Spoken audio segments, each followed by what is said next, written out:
Hi everyone and welcome back to my channel. My name's Kendall. What we do here are block tutorials and bits of information that go along with sew-alongs hosted by Pat Sloan at her website ilovetomakequilts.com. Thank you for allowing me to take last week off. I needed the break. This week what we have for you is Oh My Stars, which is a free pattern offered by Pat at her website. It's a small wall hanging size in the free pattern, but if you pay just $5 US, you can get 3 extra sizes, lap, queen, and king. In my videos, I'll be making the lap size from the paid pattern. So, jump over to her website, download the free pattern, buy the paid version, come back here, and we'll show you how it's done.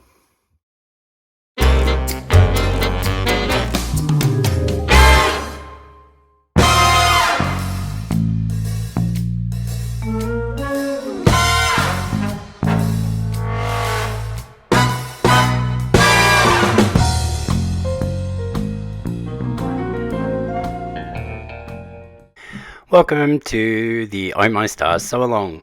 As you can see here, I have all my 5-inch squares laid out in front of me. I cut all of my 5-inch squares from yardage as I didn't have any charm packs in stock. I'm also pointing out my gold star fabric, my gold star points, and the stack in the middle is the surrounding squares for my stars. All we need to do first of all is sew one star point on in a sew and flip fashion. I'll see you at the sewing machine. If you need a step-by-step guide on how to do a sew and flip, I have put a card in the top right hand corner to take you to a video on just that subject.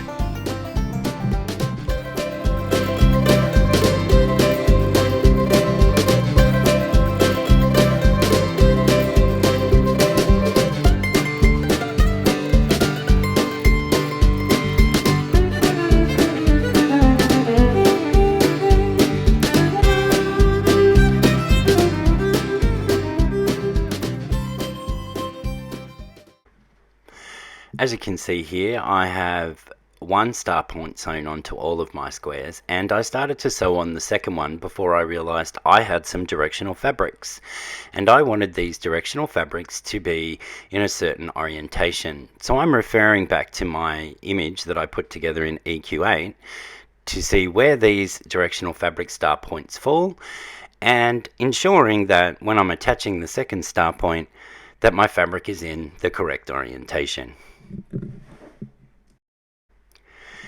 Now that I ensured that all my directional fabrics are going the right way, I have sewn the second sew and flip onto each of them, and I'm just pressing them back to ensure that my pieces are still square. Immediately upon picking up this next piece, I notice that it's not going to work because my stitching is on the wrong side of the line, and you can see here that it doesn't match up. Let's reach for Jack, and we'll try that one again.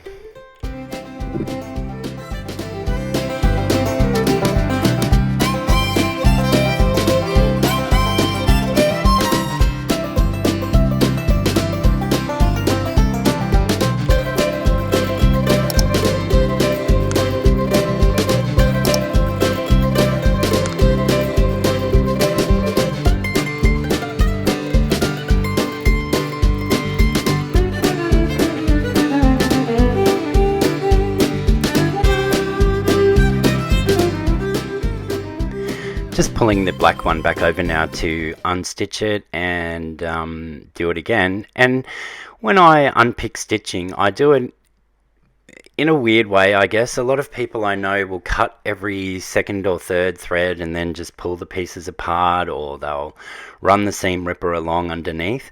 What I like to do is I take the top thread because it generally runs a bit smoother on my machine, and I actually pull out a lot of the stitches one by one until I have a tail. Then I cut a section further down and I am actually able to pull the long piece of thread out. I just find that this is easier and it leaves less fluff on the piece once the stitching has come out. I do sometimes curse the fact that I use a 2 stitch length. Sometimes I've got a 1.5, but I still prefer to actually pull out as much as I can so that there's no fluff and pieces everywhere once the piece is unstitched. I will resew this one and show you that it is now correct.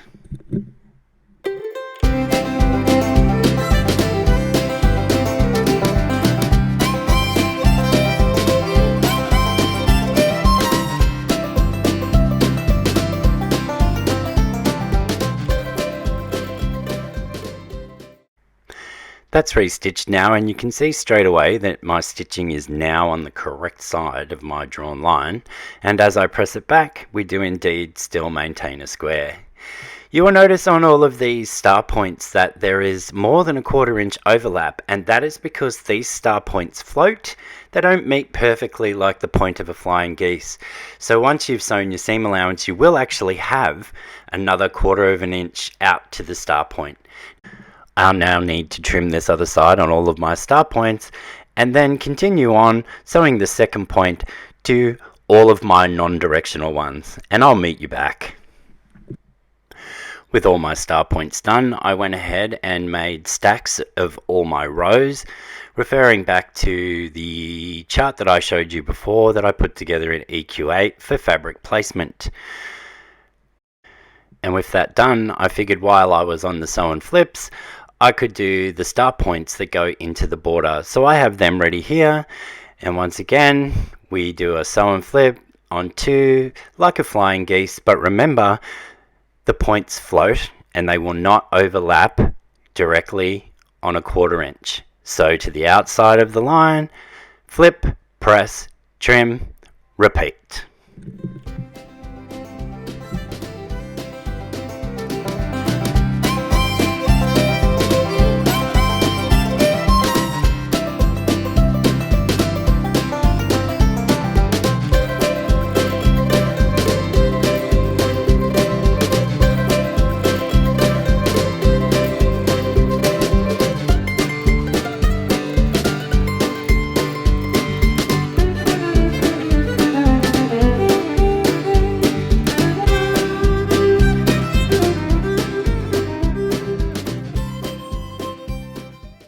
I have both sides of my star points for the border sewn now, so I am just going to press those out, trim them off, and that is it for this week. Join me back here next week for the final construction of the quilt. I hope you've enjoyed watching my video today. If you have, give me a thumbs up, give me a like, leave a comment. If you're not already done so, why don't you subscribe to my channel, tickle the little bell to be notified when new videos come up so you don't miss a thing. I'll see you all next week. Bye for now.